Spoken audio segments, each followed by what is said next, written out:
Hello everyone! Today, we will try to simulate the fluid and particle flow inside the cyclone separator using ANSYS.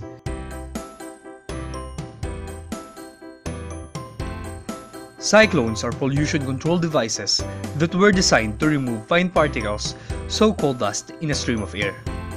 It has a conical shell that utilizes the use of air vortex to collect dust particles that was proven to be a better settling equipment than gravity. It can be classified into two types of orientation, namely vertical and horizontal, and can be set up as single-step or multi-step cyclone.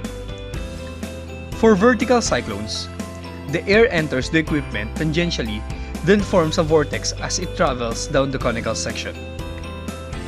The vortex generates centrifugal force that pushes dust particles to move to the walls of the equipment and slides down by the influence of gravity.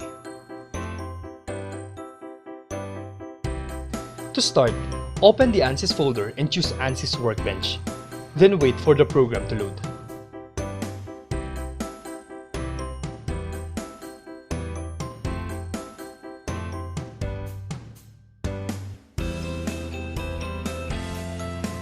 The first step is to select what type of analysis system will be needed. Since we will work on Cyclone, we will choose Fluid Flow.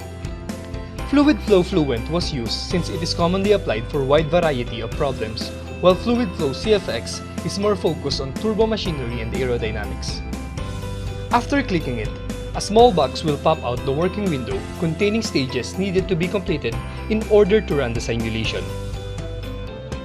We can rename the process as we want. In our case, we'll rename it as Cyclone. First, we have geometry.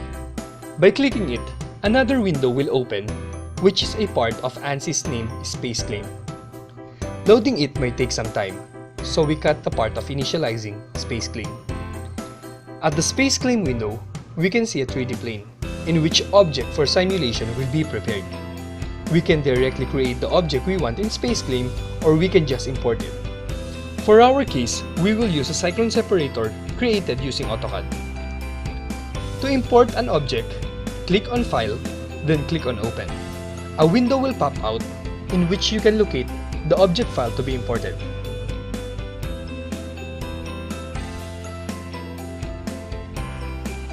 Change the type of file accordingly to find your object easily.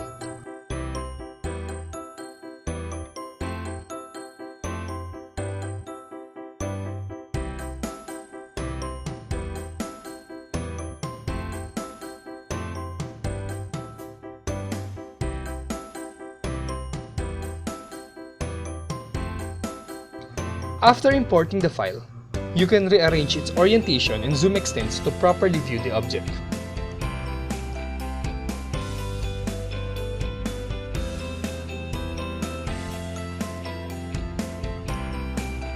To prepare the object, we need to extract the volume of the object in which the flow will occur. To do this, click on Prepare, then Volume Extract.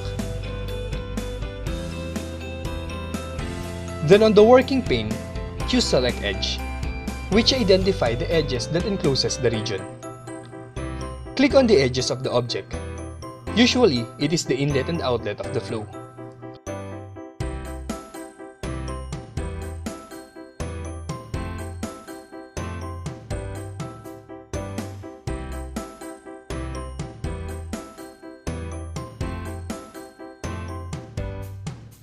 Once done, click the check mark on the side and let the program create the volume for you.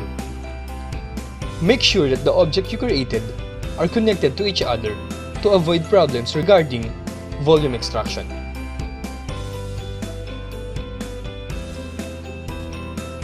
After which, on the structure panel, you can remove the solid part of the design since we are only concerned on the flow inside the separator.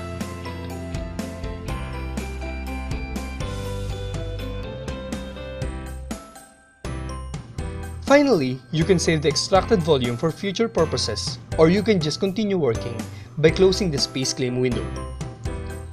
In our project, we'll just save the extracted cyclone and import it later.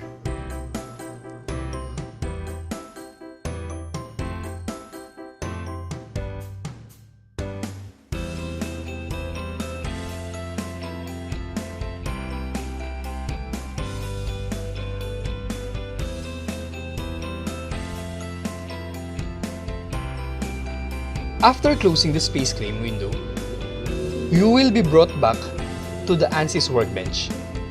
Notice that a question mark is still present for the geometry part. In this case, we will need to import the file we saved earlier.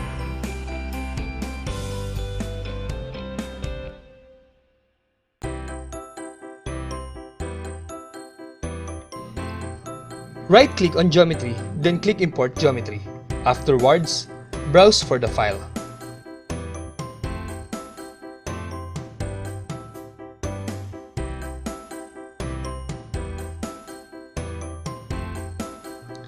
After doing this, a check mark should appear indicating that geometry preparation was successfully executed.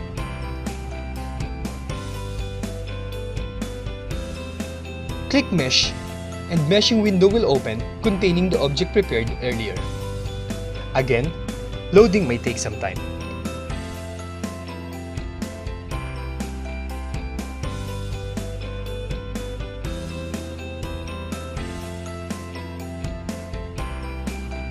First step is to generate mesh on the object. It can be done by right-clicking the mesh object on the outline pane or by clicking the Generate Mesh button.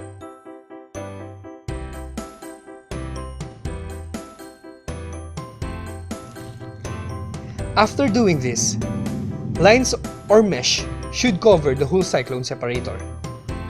To improve the accuracy of meshing, we could add a method of meshing by right-clicking Mesh on the outline pane, then choosing Method. A method box will appear below the outline pane. Change its setting by choosing the cyclone separator and applying it to the geometry part, then changing the method from automatic to tetrahedron. Next, adjust the mesh element by clicking Mesh on the outline pane and changing its element size to 1 raised to -2, or other element size you prefer.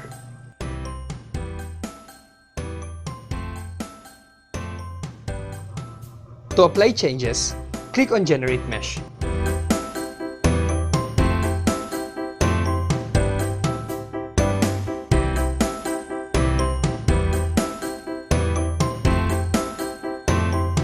Changes on the object meshing is seen evidently. Lastly, name the walls, outlet, and indent of the object for fluid and particle flow.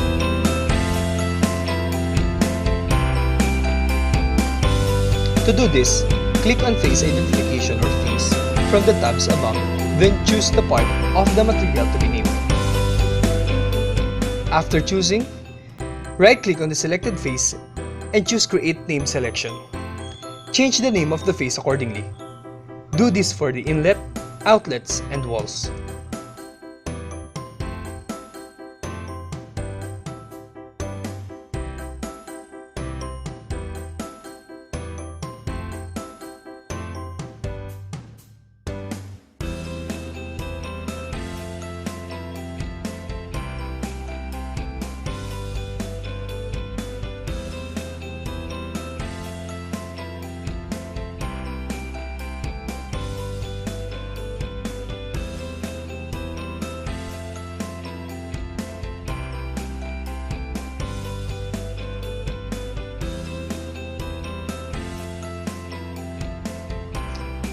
Named sections should be seen on the outline pane under Named Selection.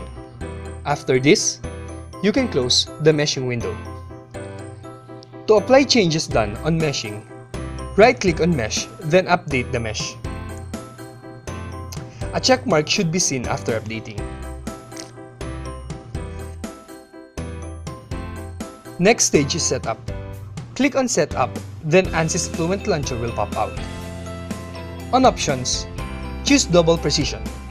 It is chosen for more accurate calculation because it will operate on a 64-bit system, yet taking the toll on the computer's speed and performance. After that, click on OK. Then the Fluent window should open after some time.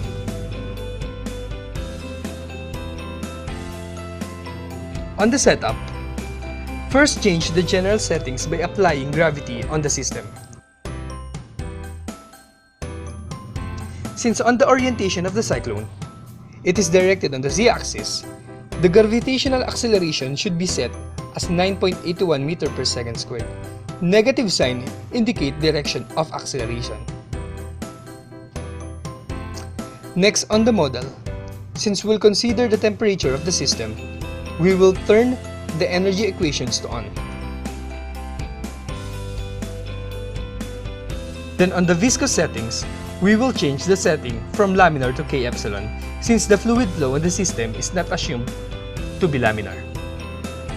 On the K epsilon model, choose renormalization group or RNG, which is a model used to create turbulence and was proven to improve accuracy of rotating flows. Under RNG, choose swirl-dominated flow, since inside the cyclone separator, the flow of fluid and particle will be governed by swirling flow. Save changes by clicking OK.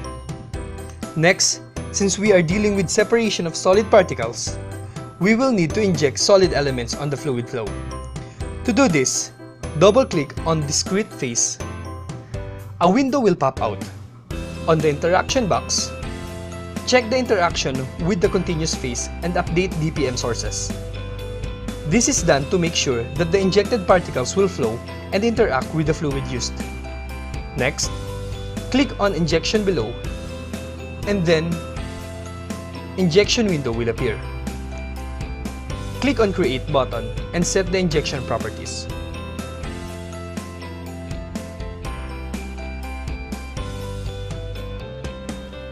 For the injection type, select Surface, then choose Inlet, since the flow will start at the inlet. For the material, since we are doing separation of dust particles from fluid, we will choose Ash Solid because it is the closest material available. Then set the diameter distribution as uniform to ensure that the particles have the same size.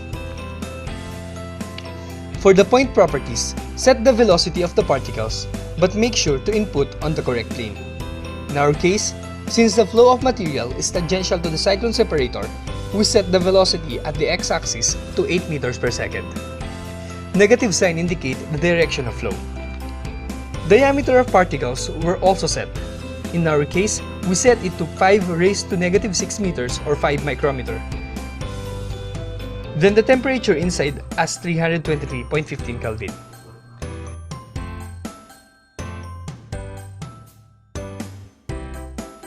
Finally, flow rate to 1 raised to negative 6 kg per second.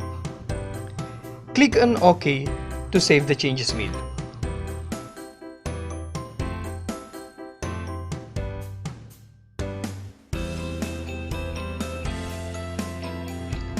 Next, choose the material that will flow inside the cyclone. Click on Material. The fluid, we can see that the material flowing is air, but we can change it according to the purpose of our simulation. Then click on Fluent Database. Database of material will be shown. You can choose from the list. For example, you can choose water as the fluid medium if you wanted to simulate a hydroclone. Just click the desired fluid, then click Copy, then close it.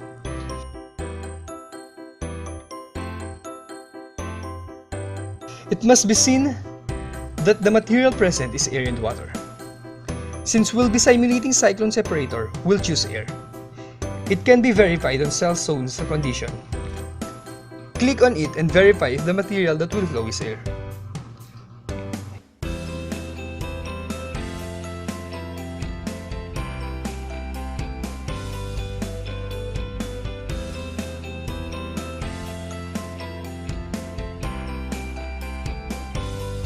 Next, on the boundary condition, on the inlet, set the conditions required, such as the velocity magnitude on momentum tab, temperature on thermal tab, and set the discrete phase BC type as reflect on the DPM tab. The conditions used were the same as the set conditions earlier, while reflect was used so that the particles entering the inlet will not bounce back and exit the inlet zone. Click OK to save changes. Next on methods, under solution, change the pressure velocity coupling scheme as simple to improve the speed of calculation, while set the turbulent kinetic energy and turbulent dissipation rate to second order upwind to improve accuracy of calculation.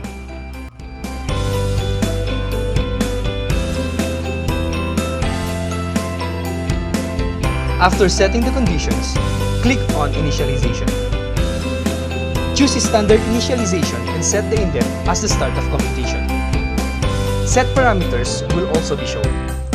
After which, click on Initialize and wait a couple of seconds.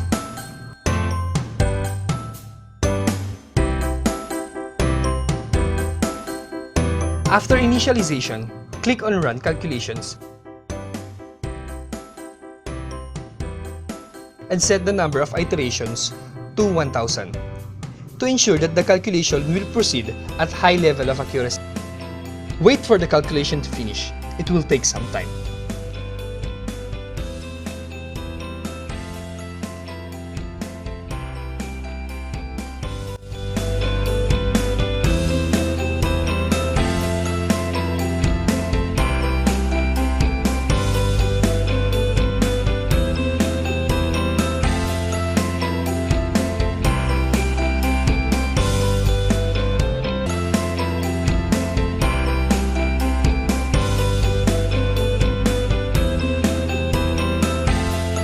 After calculation, a dialog box will appear, indicating that calculation is complete.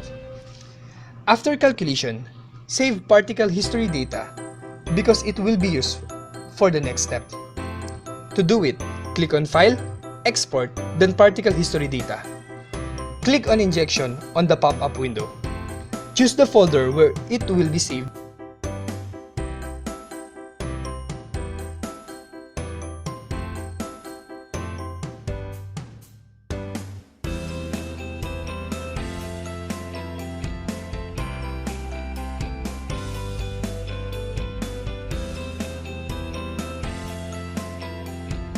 Then click Write.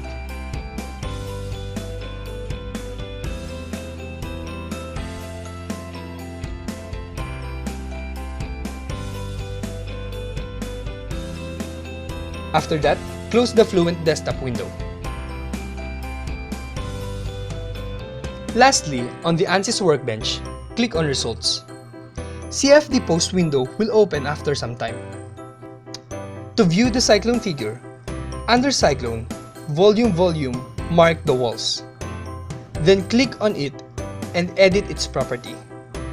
We set the transparency of the walls to be 0.643, but it can be altered based on your preference. It is done to be able to view the flow of particles inside the cyclone.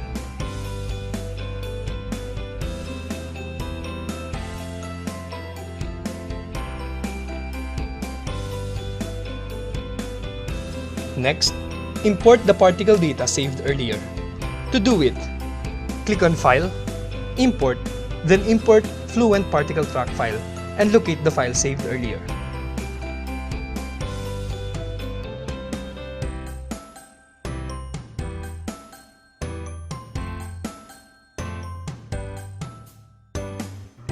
Fluent PT for Ash Solid will appear under User Locations and Plots.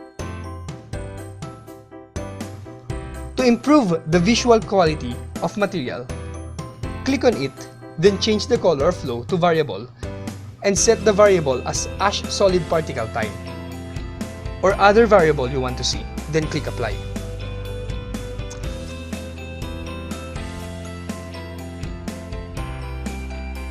Finally, to view the movements of particles, click on Animation button above, represented by an old film.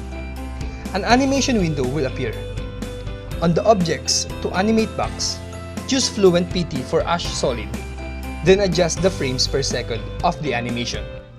For the video, we will set it to 729 frames to produce a good quality movement of particles in the video. Disable the infinity on the repeat option and set it to 1. Then check the Save Movie and browse the location where the file will be saved. After that, you can now simulate the program by hitting the play button.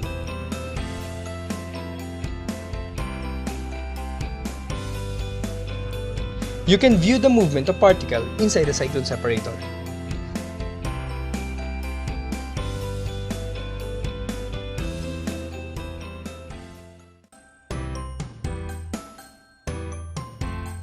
After the simulation, you can close the animation window and the CFD pose window and save all the project.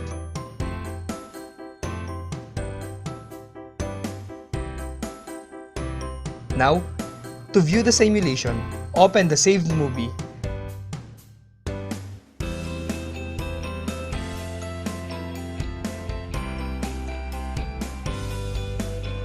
And there you have it. You had successfully simulated the fluid and particle flow inside a cyclone separator. As a bonus, we will show how other flow properties can also be used in simulating the fluid and particle flow inside the cyclone separator.